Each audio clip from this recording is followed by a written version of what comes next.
En el nombre del Padre, y del Hijo, y del Espíritu Santo. Amén. Tercer domingo de Adviento.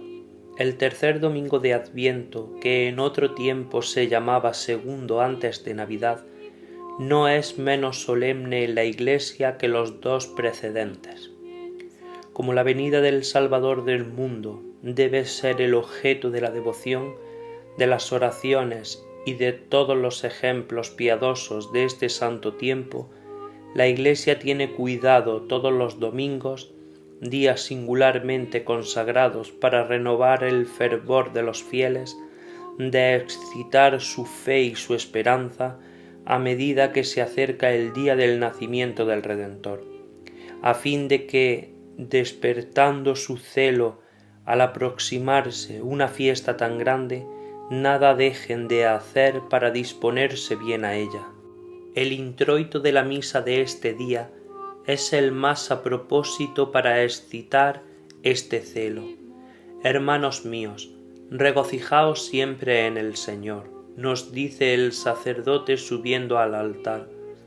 Otra vez os lo digo, regocijaos, no con aquella alegría vana y tumultuosa que nace más bien de los sentidos que del corazón, la cual, no teniendo por principio más que un bien vacío y aparente, está siempre acompañada de amargura y ordinariamente seguida del arrepentimiento.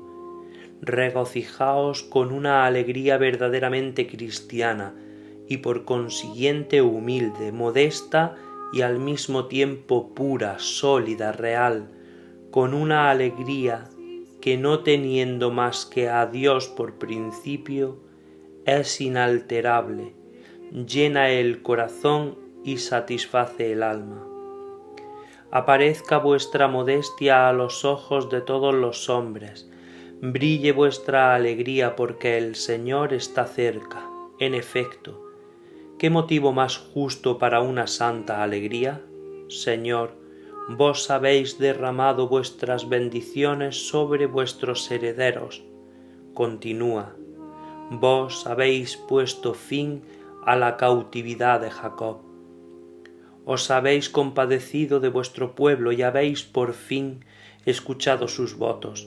La Judea que en otro tiempo habíais tratado con tanta bondad y que después habíais repudiado con horror, como una tierra manchada con los crímenes de sus habitantes, ha encontrado nuevamente gracia en vuestros ojos. Vos le habéis, al fin, enviado al Mesías, el Rey tanto tiempo esperado, el Señor tan deseado, el Salvador, objeto de tantos votos. El cumplimiento de vuestras promesas va a aparecer.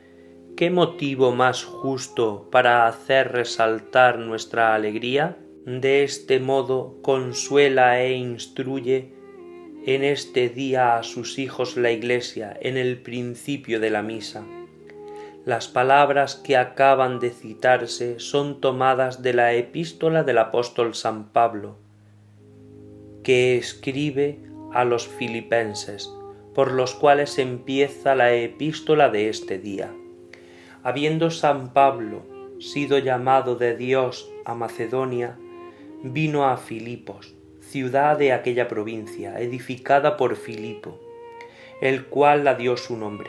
El santo apóstol, tan luego como llegó allí, convirtió a una mercadera de púrpura, llamada Lidia. Esta conversión fue muy pronto seguida de otras muchas, y los fieles se aumentaron tanto en tan poco tiempo que alarmados los magistrados hicieron prender a San Pablo y Silas su compañero. Les hicieron azotar y los enviaron a una prisión. Durante la noche se sintió un temblor de tierra que conmovió hasta los fundamentos el lugar en el que estaban. Se abrieron las puertas de la prisión y se rompieron las cadenas de los prisioneros. Habiendo acudido el alcaide y creyendo que los presos se habían salvado, trató de atravesarse con su espada, pero San Pablo le aseguró: le convirtió y habiéndole instruido, le bautizó con toda su familia. Amanecido el día, enviaron los magistrados a decir al alcaide que dejase ir a Pablo y a Silas, pero San Pablo les hizo decir que no se trataba de este modo a un ciudadano romano. Vinieron los magistrados a la prisión, dieron sus excusas y le rogaron que saliesen de la ciudad. El santo apóstol fue desde Filipos a Tesalónica, pero siempre profesó mucha ternura y mucha bondad a los filipenses. Él mismo dice que se acordaba siempre de ellos en sus oraciones. Los filipenses, por su parte, mostraron el reconocimiento más vivo a San Pablo y no dejaron de enviarle socorros a todos los lugares donde predicaba. Habiendo sabido que se hallaba en prisiones en Roma, rogaron a su obispo Epafrodito que le llevase algún socorro de dinero, y a la vuelta del santo prelado fue cuando San Pablo escribió a los filipenses la hermosa carta de donde está sacada la epístola de este día. La llama su alegría y su corona. Este elogio hace mucho honor a aquellos fervorosos fieles, y después de haberles exhortado a perseverar en la fe, en el temor y en el amor del Señor, les recomienda que se regocijen sin cesar en nuestro Señor, y la razón que les da para ello es, dice él, que el Salvador está cerca. Este mismo es el motivo que le obliga a exhortarles a que tengan una modestia más edificante y más cristiana, entendiendo el santo apóstol por la palabra modestia la práctica de todas las virtudes, de aquella caridad, de aquella dulzura, de aquella paciencia, de aquella mortificación, tan propia para hacer que nos sea favorable la venida del Salvador. Ya que San Pablo, diciendo a los filipenses que el Señor está cerca, haya querido decir que el Señor está continuamente cerca de nosotros para asistirnos, o que lo haya entendido por el aniversario de su nacimiento. Todo cuanto dice en este capítulo contiene las disposiciones santas con que debe uno prepararse para aprovecharse de él.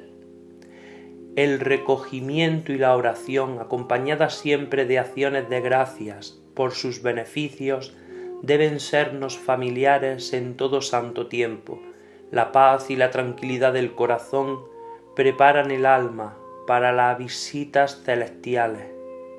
En medio del reposo de la noche es cuando llega el esposo divino, y no hay nada tan opuesto a las íntimas comunicaciones de Dios con el alma como el tumulto del mundo y la disipación del corazón. Esto es lo que hace decir al apóstol: y la paz de Dios guarde vuestros corazones y vuestros entendimientos en Jesucristo. Por esto recomienda tanto, principalmente durante el Adviento, el recogimiento y el retiro, en razón de que en la soledad es donde siempre habla Dios al corazón. Antiguamente no entraba ningún lego en el coro desde este tercer domingo hasta la vigilia de Navidad, porque se suponían los canónigos como en retiro, y se procuraba no distraerlos en la solemnidad del oficio del día. Por lo demás, añade el mismo apóstol, en el propio capítulo de que se toma la epístola de la misa, lo que debe ocupar vuestros pensamientos y vuestros deseos, sobre todo en este santo tiempo. Es todo aquello que es conforme a la verdad, todo lo que es puro, todo lo que es justo, todo lo que es santo, todo cuanto es digno de nuestra estima y de nuestro amor, todo lo que da una buena reputación, todo lo virtuoso, todo lo que es laudable en materia de disciplina y de conducta. El Evangelio de este día refiere el testimonio auténtico que San Juan da a los judíos de la venida del Mesías en la persona de Jesucristo, habiendo elegido la Iglesia para el oficio de los domingos de Adviento todo lo que tiene más relación con su nacimiento, después de haber anunciado en el Evangelio del domingo precedente las pruebas que da Jesucristo de su divinidad y de su misión a los discípulos de San Juan. En el Evangelio de este día cita el testimonio que el mismo San Juan da de Jesucristo delante de los principales de la nación y a la presencia de todo el pueblo. Habiéndose querido humillar el Salvador hasta recibir el bautismo de penitencia que predicaba su precursor San Juan Bautista, se había retirado al desierto para ayunar allí por espacio de 40 días antes de la manifestación al mundo. Entre tanto, San Juan predicaba a lo largo del Jordán con tan buen éxito y tanto fruto que el pueblo dejaba las ciudades para ir a oír a este nuevo predicador. Y como si no bastasen los habitantes de Jerusalén para formar su auditorio y darle discípulos, corrían en tropas para oírle de todas las comarcas de Judea, principalmente de las orillas del Jordán, y muchos, movidos de una verdadera piedad, de un verdadero dolor de sus culpas, hacían delante de él una sincera confesión de ellas y le pedían su bautismo. No había nadie, hasta los mismos fariseos orgullosos y los saduceos, gente sin ley y sin piedad, que no quisiese ser bautizado, y la reputación del hombre de Dios hacía tanto ruido que el gran Sanedrín, que era el gran consejo de los judíos, en el cual se deciden los negocios de Estado y de religión, le envió una diputación célebre. Los principales de entre los judíos sabían bien por los oráculos de sus profetas y sobre todo por el de las semanas tan célebres de Daniel, que el tiempo en que debía nacer el Mesías estaba próximo. Por otra parte, veían que por donde quiera no se hablaba más que de San Juan Bautista, que este santo hombre presentaba virtudes más divinas que humanas y que en su cuerpo mortal padecía verse la impasibilidad de un ángel. Todo esto hacía que se inclinasen al parecer del pueblo, que tomaba al precursor del Mesías por el Mesías mismo, por tanto tiempo esperado y tan ardientemente deseado de todo el pueblo. Sin embargo, como nada haya que sea más incierto que un rumor popular, no creyeron que debían darle fe, sin haber antes enviado los sacerdotes y levitas al hombre de Dios, para saber de él quién era, qué cualidad tomaba y en virtud de qué autorización predicaba la penitencia. Escogieron personas de este carácter, porque eran del cuerpo de los eclesiásticos, al cual únicamente pertenecía el examinar a aquellos que se ingerían a predicar y explicar públicamente la ley al pueblo.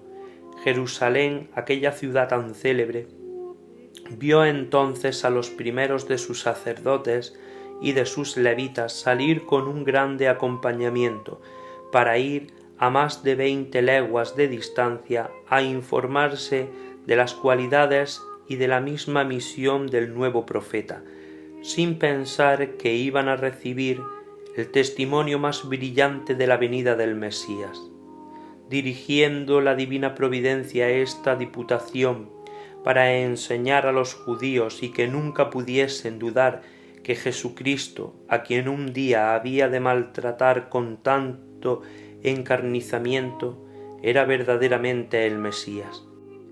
Encontraron los diputados a San Juan en las cercanías de Betábara, que también se llama Betania.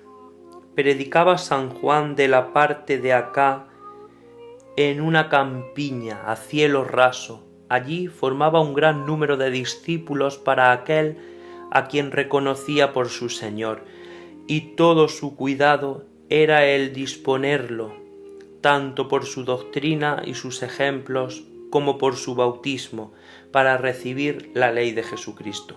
Allí fue donde los diputados del Sanedrín le representaron cuánta estima y veneración había concedido hacia él el consejo, que la santidad de su vida daba a conocer bastantemente que él no era como el resto de los hombres, que en el concepto del pueblo pasaba ya por el Mesías y que ellos mismos no estaban distantes de esta opinión, pues que las cosas que hacía les parecían superiores a las fuerzas humanas, pero que para la satisfacción común y para mayor seguridad querían saber de su propia boca quién era.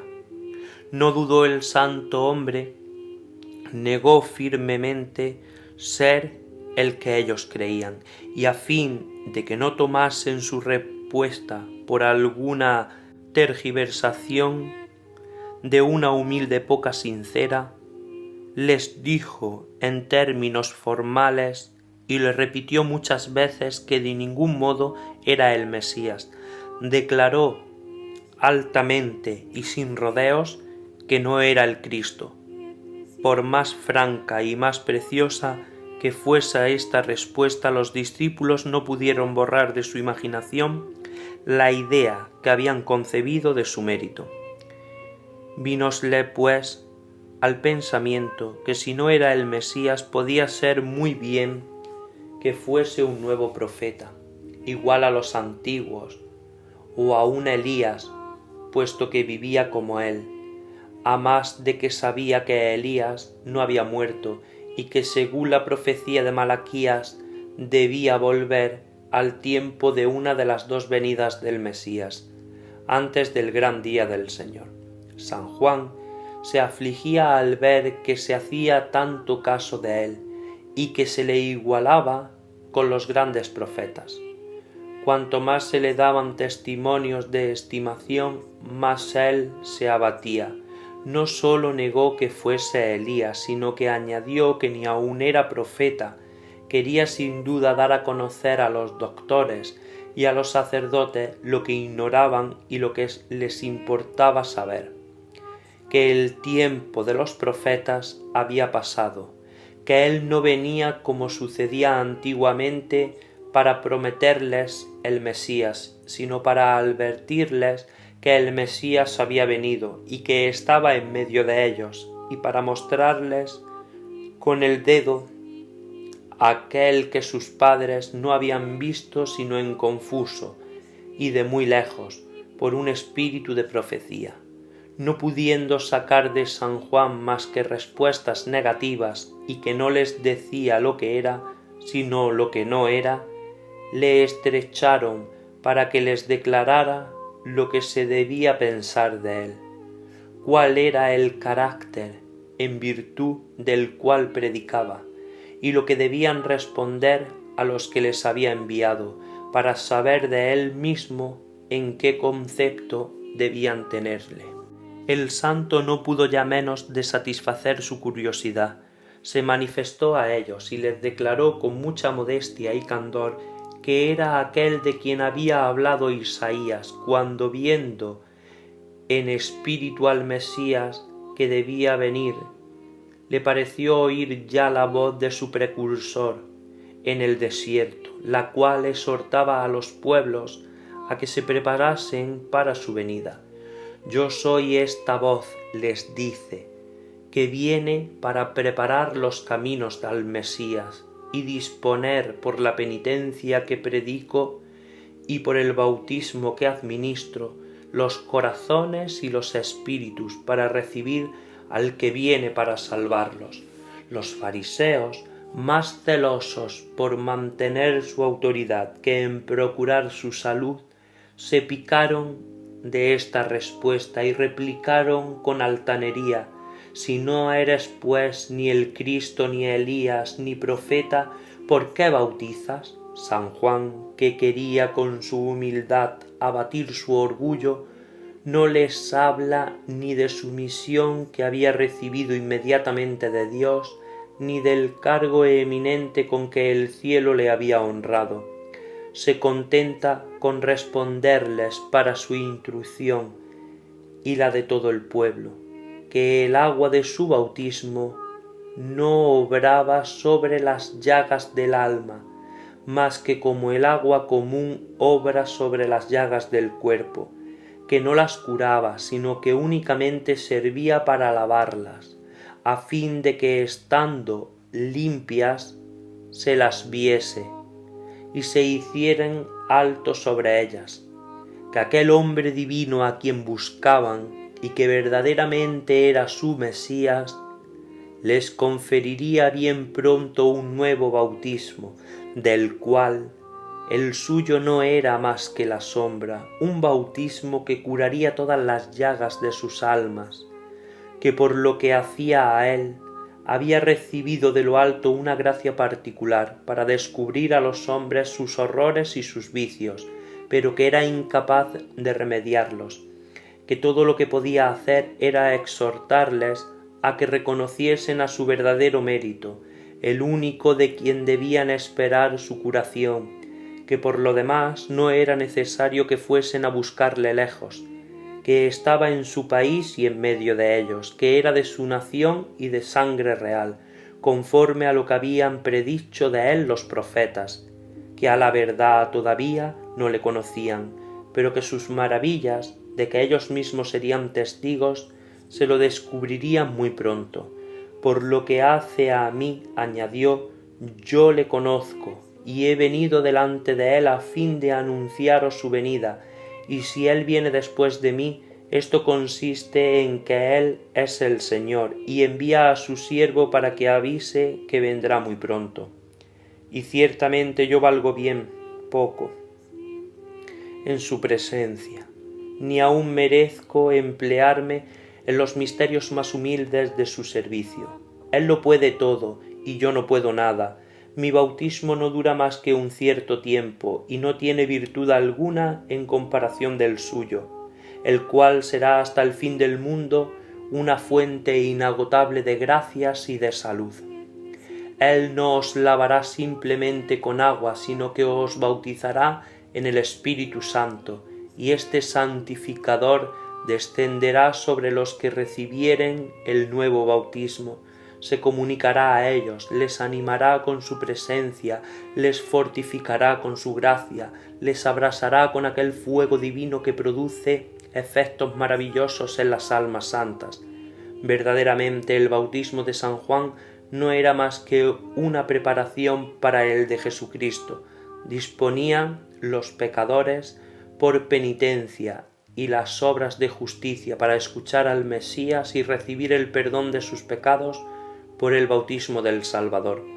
El santo llama a este bautismo un bautismo de fuego y conferido por el Espíritu Santo, es decir, que no será una simple ablución del cuerpo metido en el agua, sino que por la virtud del sacramento, quedando el alma purificada de todas sus manchas, será inflamada e ilustrada por el Espíritu Santo. Sabemos que en el día de Pentecostés descendió el Espíritu Santo sobre los discípulos en forma de lenguas de fuego, y pudo San Juan haber aludido no sólo al efecto del sacramento, sino también a este símbolo. Después de haber dado el santo precursor este testimonio de la venida de Jesucristo a los discípulos, continuó en todas las ocasiones que se les ofrecieron, publicando el mérito, la santidad y la omnipotencia del Salvador del mundo.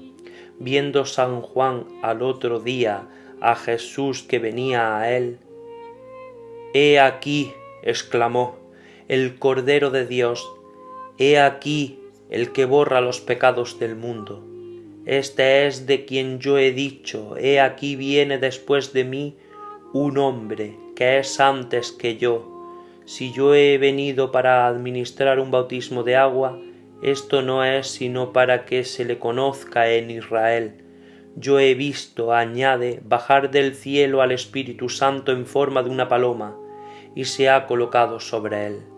Y el que me ha enviado para administrar un bautismo de agua me ha dicho: aquel sobre el cual verás descender y colocarse el Espíritu, este es el que administra el bautismo del Espíritu Santo. Esto es puntualmente lo que yo he visto, y he dado testimonio que este es el Hijo de Dios. Nada podía convenir mejor al designio de la Iglesia que este Evangelio tan propio para reanimar nuestra fe y excitar nuestro fervor en un tiempo que tanto lo requiere para prepararnos a recibir dignamente aquel que los judíos no han querido reconocer, inexcusables después del testimonio de San Juan Bautista, todavía más criminales después de haber sido testigos de sus maravillas. Los judíos rehusaron tenazmente recibir a aquel que había pedido por tanto ardor y esperado por tanto tiempo, y le hartaron de oprobios. ¿Y no seríamos nosotros tan culpables como aquellos impíos y todavía más ingratos que aquellos si, conociendo y confesando a Jesucristo por nuestro Salvador, no cuidásemos de disponernos con tiempo a recibirle con alegría, con empeño, con fervor y, por decirlo así, con dignidad el día de su nacimiento? Ave María Purísima, sin pecado concebida.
sol.